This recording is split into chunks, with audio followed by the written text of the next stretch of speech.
ఆ గదిలో గార్డు గారు ఉంటుండేవారు, సింగ్. మామూలు గార్డు అనుకున్నాం, జెండా ఊపే గార్డు అనుకుంటాం కదా, ఆయన కాదు, అంతకంటే మించిన ఆయన. మస్కర్ అంటే ఇప్పుడు ఆయన ఒకసారి డ్యూటీ నుంచి వచ్చిన తర్వాత లోపలికి వెళ్ళి స్నానం చేసి ఆ దోత అక్కడ ఆరేసి లోపలికి వెళ్ళారు. మస్కర్ చూశారు.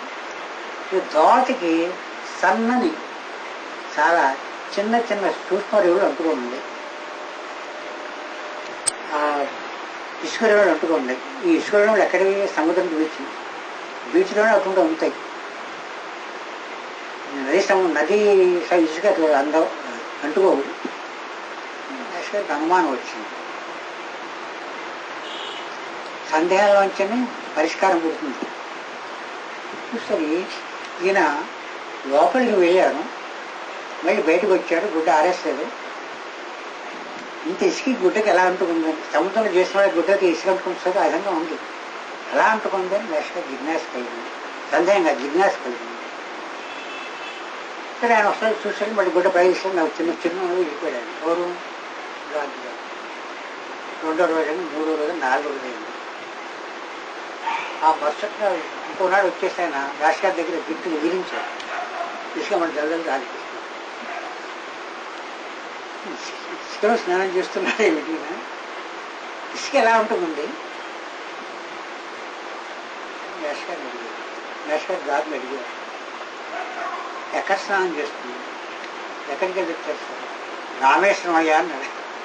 పోయినా స్నానం నుంచి ఎక్కడ? విజయవాడ. ఎక్కడ? రామేశ్వరం. రామేశ్వరం వెళ్ళి స్నానం చేసి మళ్ళీ ఇక్కడికి వచ్చి అంతా అరగంట సేపులో దొరుకుతుంది. ఊహించగలవా?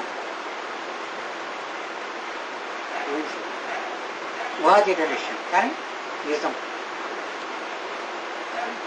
మేస్టర్కి పెద్ద పజిల్, ఆశ్చర్యకరంగా ఉంది.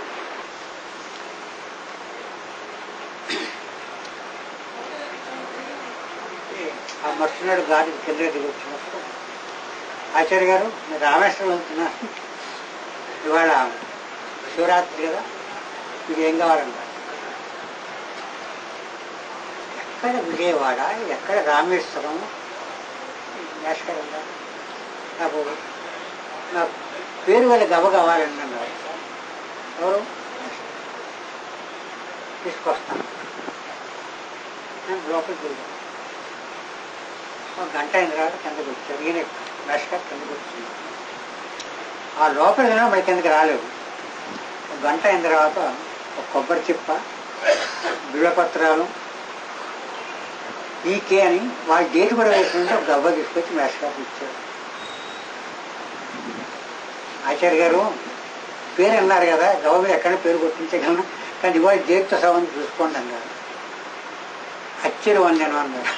ఆశ్చర్యపోయాను. అది మేస్టర్ ఇంట్లో కూడా ఉండదు. దీనికి ఎగ్జాంపుల్ అదనమాట. మేస్టర్ ఎలా సాధ్యం అన్నారు? సాధ్యం అన్నారు. ఎందుకంటే ఆకాశే శరీరం ప్రతిష్ఠ, శరీరే ఆకాశం ప్రతిష్ఠ. శరీరంలో ఆకాశంలో శరీరాలు ఉన్నాయి, కానీ శరీరంలో ఏమున్నాయి?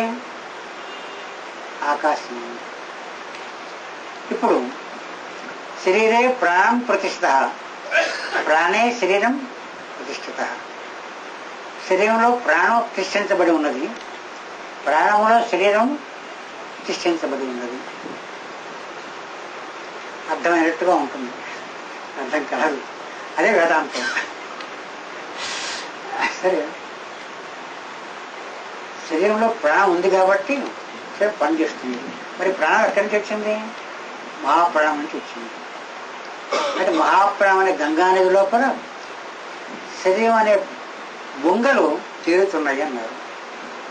అట్లా కాదు, ఒక గంగానది ఉంది, దాని పేరు మహాప్రాణం. ఆ మహాప్రాణం అనే గంగానది లోపల మన శరీరం అంటే బొంగలు తేలియాడుతున్నవి. ఈ బొంగకి కింద ఉంది, బొంగ లోపల నీరు ఉంది, బొంగ వెలుపల గంగ ఉంది, బొంగ లోపల గంగ ఉంది. బొంగ లోపల గంగకి బొంగ వెలుపల గంగకి ఏంటంటే నాకు వంద అనిపిస్తుంది. ఇది పరిమితమైన గంగ, అది అపరిమితమైన గంగ. ఈ బొంగలో ఉన్న గంగకి ఆ బొంగకి లక్షణములు ఉంటాయి, ఆ బయట ఉన్న గంగకి స్వచ్ఛం. మహాప్రాణం అలా ఉన్నది. ఆ మహాప్రాణంలో మనం అన్నం మన శరీరం లాంటి బొంగలు ఇలా తేలి ఆడుతున్నవి. కానీ శరీరం నుంచి ప్రాణం ఎక్కడికి వెళ్ళిపోతుంది? మళ్ళీ మహాప్రాణంలో తీస్తుంది. మళ్ళీ అక్కడి నుంచి ప్రాణం ఎక్కడి నుంచి వస్తుంది? శరీరంలోకి వస్తుంది. ఇది తెలిసిన వాడు మహాప్రాణంలోంచి మళ్ళీ ప్రాణం తీసుకొని శరీరంలో ప్రతిష్ట చేస్తాడు, ఆ శరీరం ఉజ్జీవింపజేస్తాడు. అర్థమైందండి? అర్థం కాదు, ఎందుకంటే చేసి మన చేత కాదు. శివుడు గారు చేశారు. చనిపోతే చనిపోలేరా అన్నారు.